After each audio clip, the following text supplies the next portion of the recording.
Good morning बच्चों। आज हम लोग रेखीय समीकरण में समीकरण को बनाना सीखेंगे। रेखीय समीकरण पर आधारित वार्तिक प्रश्न। जैसे किसी संख्या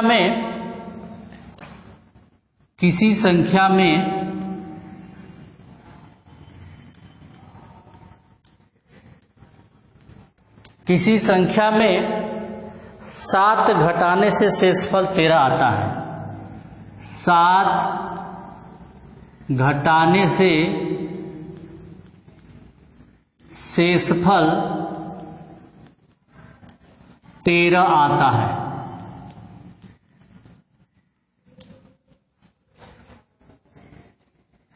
किसी संख्या में 7 घटाने से शेषफल 13 आता है। अब इसको समीकरण के रूप में लिखना है और इसका उत्तर क्या होगा। तो किसी संख्या में तो कोई संख्या पता नहीं है, तो माना संख्या बराबर x, माना संख्या बराबर x है। अब कह रहा है कि संख्या में 7 घटाने पर, इसलिए प्रश्न के अनुसार संख्या में 7 घटाने पर क्या आता है? 13। यह समीकरण हो गया।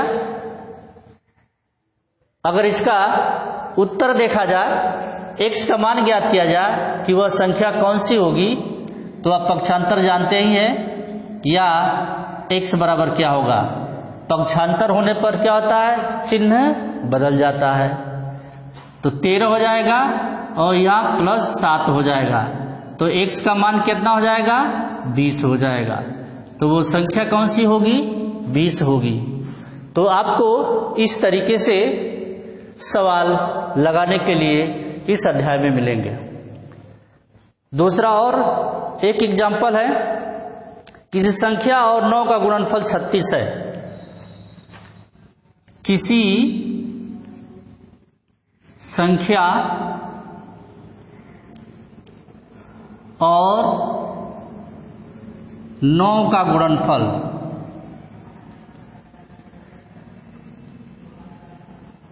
गुणनफल 36 है। तो संख्या ज्ञात कीजिए। तो सबसे पहले हम लोग समीकरण बनाएंगे। जब समीकरण बनाना सीख लेंगे तो संख्या ऑटोमेटिक ज्ञात हो जाएगी, क्योंकि आपने इसके पहले रेखीय समीकरण के बारे में पढ़ा है। यहां हम लोग समीकरण बनाने के बारे में पढ़ेंगे, मतलब समीकरण जो है कैसे बनाया जाता है। तो कह रहा है किसी संख्या और 9 का गुणनफल 36 है, तो वह संख्या कौन सी होगी? तो इसमें भी माना संख्या x होगी। तो माना संख्या बराबर x है। अब संख्या और 9 का गुणनफल, यानी प्रश्न के अनुसार x इंटू 9, यानी किसी संख्या और 9 का गुणनफल, तो x गुणे 9 हो जाएगा, बराबर कितना आता है? 36 आता है। तो ये आपका समीकरण बन गया। आप चाहे तो संख्या ज्ञात कर सकते हैं कि वह संख्या कौन सी होगी। तो सबसे पहले समीकरण बनाना आप जान जाएंगे, तो संख्या का मान ज्ञात करना इसके पहले वाले अध्याय में आपने पढ़ा होगा। तो x बराबर क्या हो जाएगा? तो x बराबर हो जाएगा 36/9। तो 9 कम 9, 9 चौके 36। तो x का मान कितना हो जाएगा? 4 हो जाएगा। तो इस तरीके से आप समीकरण बनाना सीखेंगे।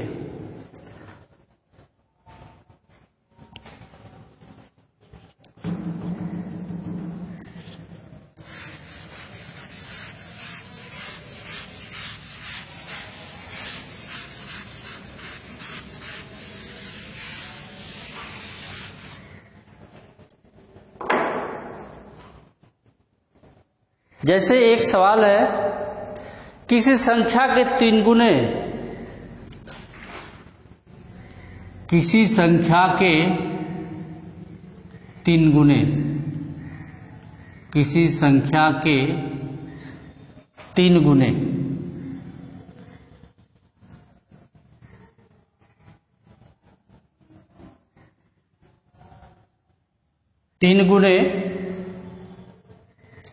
और 12 का योग 72 है, और 12 का योग 72 है। संख्या ज्ञात कीजिए। संख्या ज्ञात कीजिए। सबसे पहले इसका हम लोग समीकरण बनाएंगे। यदि समीकरण सही बन जाएगा तो x का जो मान आएगा वही संख्या होगी। तो सबसे पहले हम संख्या मानेंगे कि वह संख्या कौन सी होगी। माना संख्या बराबर x, माना संख्या बराबर x, यानी x का मान ज्ञात करना हमको। अब कह रहा है कि उसका 3 गुना, किसी संख्या के 3 गुने, के यहां छूट गया है, किसी संख्या के 3 गुने। तो प्रश्नानुसार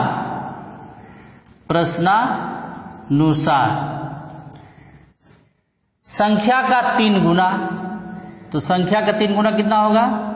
संख्या का 3 गुना बराबर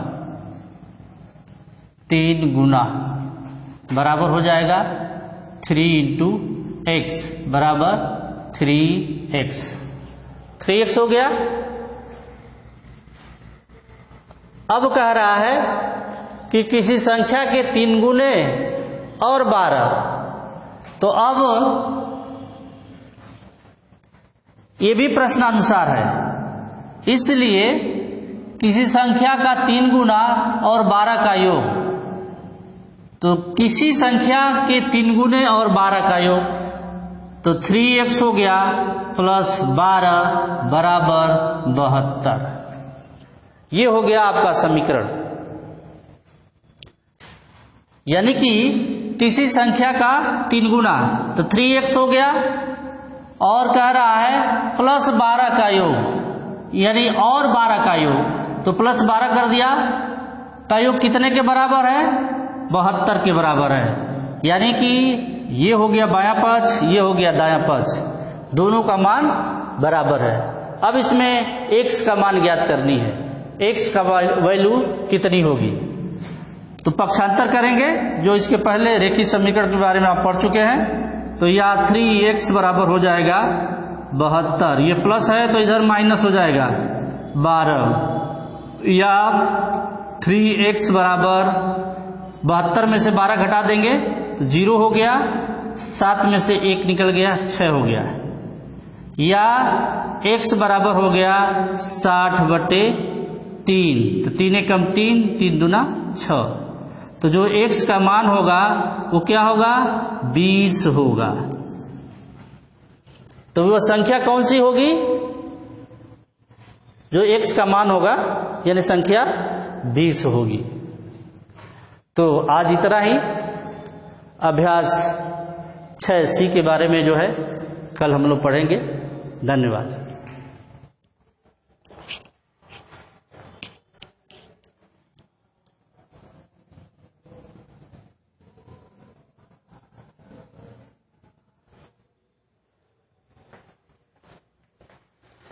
या आप घर से कुछ सवाल को हल करेंगे, इसको समीकरण बनाएंगे। किसी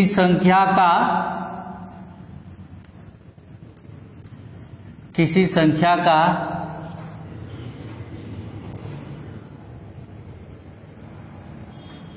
दूना 20 है, दूना 20। दूसरा, किसी संख्या के तिगुने से 7, किसी संख्या के तिगुने से किसी संख्या के तिगुने